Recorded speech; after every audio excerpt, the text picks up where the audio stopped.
नमस्कार दोस्तों, आप सभी का स्वागत है हमारे यूट्यूब चैनल डिजिटल नॉलेज में।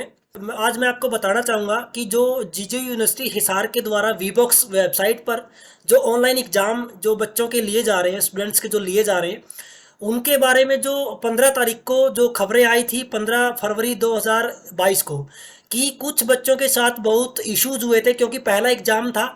उसके दौरान बहुत सी टेक्निकल दिक्कतें जो है बच्चों को आई थी, और उसके अंदर क्या क्या इश्यूज आए थे और क्या क्या समाधान जो है किया गया था, उसके बारे में आज हम डिस्कस करेंगे। और ये सलाह भी आपको देंगे कि क्या उसमें जो है वो अच्छे से किया जा सकता था, क्या गलत हो रहा है क्या सही हो रहा है, उसके बारे में जो है आपको बताएंगे। तो सबसे पहले जो उस दिन 15/2/2022 को जब एग्ज़ाम स्टार्ट हुए थे वीबॉक्स वेबसाइट पर, तो वहाँ पर सबसे ज़्यादा जो इश्यूज थे वो आ रहे थे लॉगिन से रिलेटेड। बच्चों के जो एग्ज़ाम है वो समय पर लॉगिन नहीं हो पा रहे थे। उनका एक सबसे महत्वपूर्ण कारण मैं आपको बता देना चाहता हूँ। जो मॉक टेस्ट आपके हुए थे उससे पहले आपकी मेल पर एक आईडी और पासवर्ड आया था। वो आईडी और पासवर्ड किस तरीके से दिया गया था, जो आपका यूनिवर्सिटी का जो रोल नंबर है वो आपका आईडी था, और जो पासवर्ड जो रखा गया था वो यूनिवर्सिटी के रोल नंबर के फर्स्ट के 3 डिजिट और लास्ट के 2 डिजिट, वो आपका पासवर्ड जो है रखा गया था बाय डिफॉल्ट। जबकि ये पासवर्ड रखना नहीं चाहिए था, क्योंकि जो वीबॉक्स को जो टेंडर यूनिवर्सिटी द्वारा दिया गया है, यूनिवर्सिटी ने आपका जो फॉर्म जो डेटा है वो एक फॉर्म के जरिए कैलकुलेट इकट्ठा किया था। तो उस डेटा के अंदर आपने एक मोबाइल नंबर दिया था, आपकी ईमेल आईडी भी दी थी। तो वीबॉक्स चाहता तो वो आपको एक अच्छे सिक्योर आईडी और पासवर्ड दे सकता था, लेकिन उन्होंने ये गलती करी। और उसके बाद जिन बच्चों ने मॉक टेस्ट ट्राई किए उनका तो पासवर्ड शेयर नहीं किया गया, लेकिन जिन बच्चों ने मॉक टेस्ट ट्राई नहीं किए उनकी एक सूची कॉलेज द्वारा या कॉलेजों के द्वारा एक व्हाट्सएप ग्रुप में जो है बच्चों के साथ शेयर कर दी गई, जिसके अंदर उनके रोल नंबर यूनिवर्सिटी के और पासवर्ड्स थे और ईमेल आईडीज थी। तो उससे क्या होता है, उससे हमारी जो क्रेडेंशियल्स होती है, हमारी आईडी होती है और पासवर्ड होते हैं, वो दूसरों के साथ शेयर हो जाते हैं। और क्या हुआ, लॉगिन करते समय जिन बच्चों को इश्यूज आ रहे थे, मैं बता देना चाहता हूं कि आपकी आईडी और पासवर्ड पहले से शेयर थे। मे भी हो सकता है कि किसी बच्चे ने आपकी आईडी आपसे पहले जो है लॉगिन कर ली हो। ये इश्यूज जो है वीबॉक्स को पहले पता था कि इस प्रकार के इश्यूज जो है आ सकते हैं, इसलिए उनको पहले आपको गाइड कर देना चाहिए था कि आप जब पहली बार अपना आईडी और पासवर्ड वीबॉक्स पे डालें तो वहाँ पे चेंज पासवर्ड का आपको एक ऑप्शन दिया गया है, वहां से आप अपने पासवर्ड को चेंज कर लें और एक ऐसा पासवर्ड बना लें जो आप किसी के साथ शेयर ना करें। दूसरी बात दूसरी बात क्या थी, जब एग्जाम आपका लॉगिन हो गया, आपने पूरा एग्जाम जो है कर लिया, आपने 10 या 12 सीटें जो भी आपकी थी एग्जाम के दौरान वो आपने लिख ली। उसके बाद जब आप अपलोड कर रहे थे तो सर्वर पर क्या क्या इश्यूज आ रहे थे, मैं आपको एक एक इश्यूज के बारे में बताऊंगा। जब आप अपलोड कर रहे थे एक पीडीएफ फाइल, मान लीजिए आपने कोई पीडीएफ फाइल बनाई, उसका साइज 12 MB था, वो आप अपलोड करने की कोशिश कर रहे थे। तो मैं आपको बताना चाहता हूं, जब आप फाइल अपलोड कर रहे थे तो केवल 60 सेकंड्स के अंदर सर्वर से रिस्पॉन्ड आ रहा था। जब आप बारकोड से कर रहे थे तो भी वहां पे 60 सेकंड्स का टाइम दिया गया था। जब आप ब्राउज फाइल करके मोबाइल से अपलोड करने की कोशिश कर रहे थे, वहां भी 60 सेकंड का जो है टाइम दिया गया था।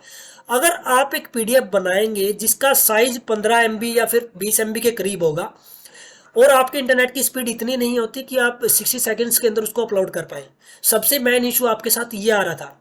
दूसरी चीज, अगर आप एक एक फोटोज अपने कैमरा के अंदर लेते तो एक फोटो का जो साइज होता है वो लगभग 2 से 3 MB या 4 MB तक ही होता है, मैक्सिमम 5-6 MB तक हो सकता है। तो अगर आप एक एक फोटोज को अपलोड करने की कोशिश अगर करते तो वहाँ पे सर्वर पे अपलोड हो रहे थे, सर्वर पे एक एक फोटोज के साथ ऑटोमेटिक पीडीएफ जो है जनरेट हो रही थी, और वहाँ पे जो आपके पेजेज है वो ऐड हो रहे थे। बट सर्वर के अंदर कुछ इश्यूज थे जिसकी वजह से फाइल्स अपलोड नहीं हो पा रही थी, तो एक कारण ये भी था। और जो यूनिवर्सिटी के द्वारा या फिर कॉलेजेस के द्वारा जो भी गाइडलाइंस जारी की गई वो सबसे इम्पोर्टेंट है, मैं आपको बता देना चाहता हूँ।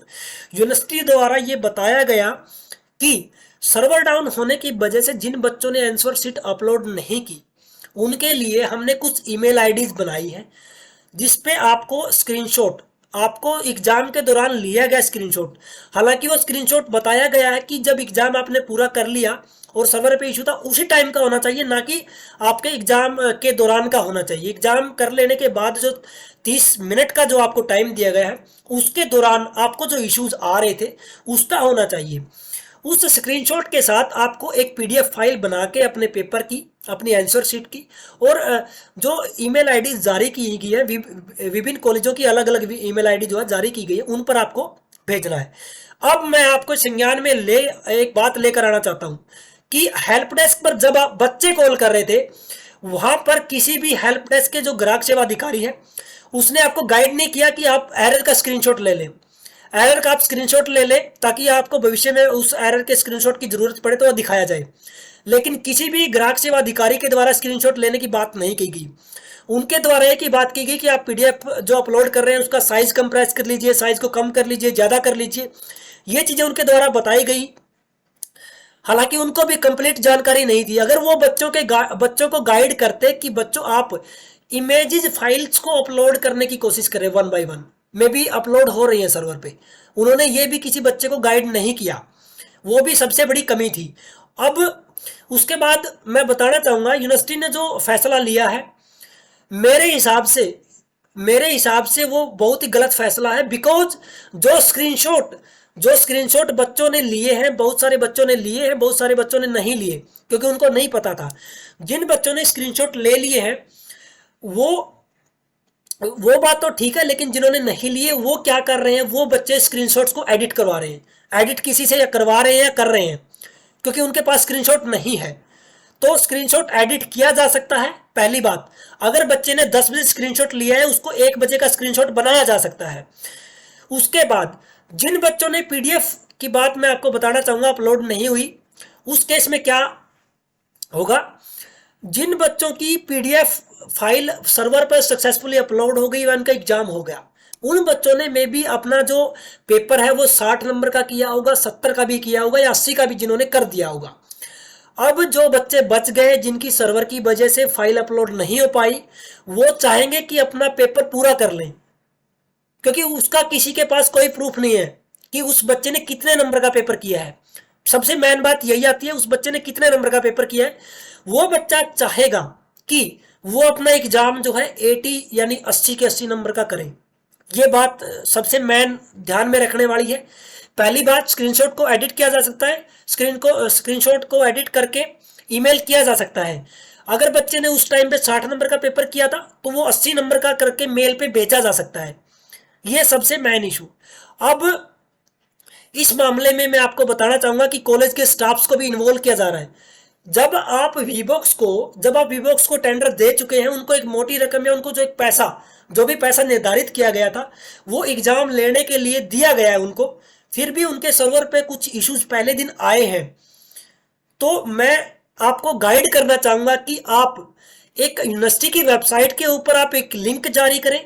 जिन बच्चों का एग्जाम लॉगिन ना हो पाने के कारण मतलब लॉगिन नहीं हो पाया, ठीक है, एग्जाम उनका नहीं पूरा हो पाया, या फिर जिन बच्चों की आंसर शीट अच्छे से अपलोड नहीं हो पाई, वो अपना जो डेटा होगा वो उस लिंक के ऊपर जो आपके द्वारा जो भी लिंक यूनिवर्सिटी की वेबसाइट पर दिया जाएगा, वो या तो गूगल फॉर्म में हो या यूनिवर्सिटी की जो पहले कंसेंट फॉर्म बनाया था उस फॉर्म में हो। तो उस फॉर्म के ऊपर एक जो डेटा है वो बच्चों का इकट्ठा किया जाए। जैसे ही बच्चों का डेटा इकट्ठा हो जाता है तो उनका एग्जाम वीबॉक्स पर ही सेम तरीके से दोबारा कंडक्ट करवाने की कोशिश की जाए। क्योंकि उसमें क्या होगा, उसमें ना तो पीछे वाले बच्चे आपको इश्यूज के लिए कुछ कहेंगे और ना ही कुछ ऐसा होगा कि जिससे उस पर ऑब्जेक्शन किया जा सके। तो सबसे पहले ये सजेशन मैं आपको करना चाहूंगा कि आप जिन बच्चों का एग्जाम आंसर शीट अपलोड नहीं हो पाई या लॉगिन नहीं हो पाया, ठीक है, क्योंकि उनकी क्रेडेंशियल शेयर थी किसी और के साथ, हो सकता है किसी ने लॉगिन कर लिया हो, उन बच्चों का उसमें कोई दोष नहीं है। तो इस मामले में मैं आपको बताना चाहूंगा कि आपसे निवेदन यही करना चाहूंगा कि आप एग्जाम को जो है दोबारा से कंडक्ट करवाने की कोशिश करें, क्योंकि मे भी हो सकता है बच्चे की संख्या 1000 भी हो सकती है, 500 भी हो सकती है, 700 भी हो सकती है। तो उन बच्चों को एक ऑप्शन, उनको एक मौका दिया जाए, क्योंकि इसमें किसी का कोई दोष नहीं है।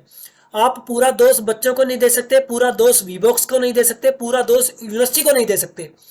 तो इसको अगर एक समझौते के जरिए से देखा जाए तो इसका एक सबसे मेन जो है पॉइंट बनता है कि आप इन बच्चों का जो एग्जाम है वो दोबारा से कंडक्ट करवा लें, और ये एग्जाम जो है सबसे लास्ट में कंडक्ट करवाने की कोशिश करें, ताकि बच्चे अपना डेटा जो है समय पर अपनी वेबसाइट पर जो है आपके द्वारा जारी किए गए लिंक पे अपलोड कर पाए। मैं इस वीडियो के डिस्क्रिप्शन में एक लिंक आप सभी बच्चों के साथ शेयर करना चाहूँगा।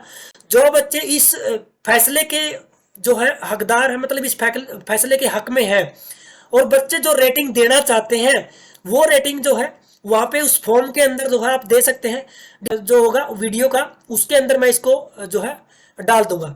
धन्यवाद दोस्तों आप सभी का। अगर आपको वीडियो अच्छी लगी हो तो लाइक जरूर करिएगा, अगर आपको वीडियो बहुत अच्छी लगी हो तो शेयर भी करिएगा। तो आप सभी से मेरा निवेदन है कि हमारे चैनल को सब्सक्राइब कर लीजिएगा और बेल आइकन का जो बटन है उसको प्रेस कर लीजिएगा, ताकि हम जो भी वीडियो आपके लिए लेके आए वो आपको सबसे पहले उसकी नोटिफिकेशन जो है मिल सके। धन्यवाद।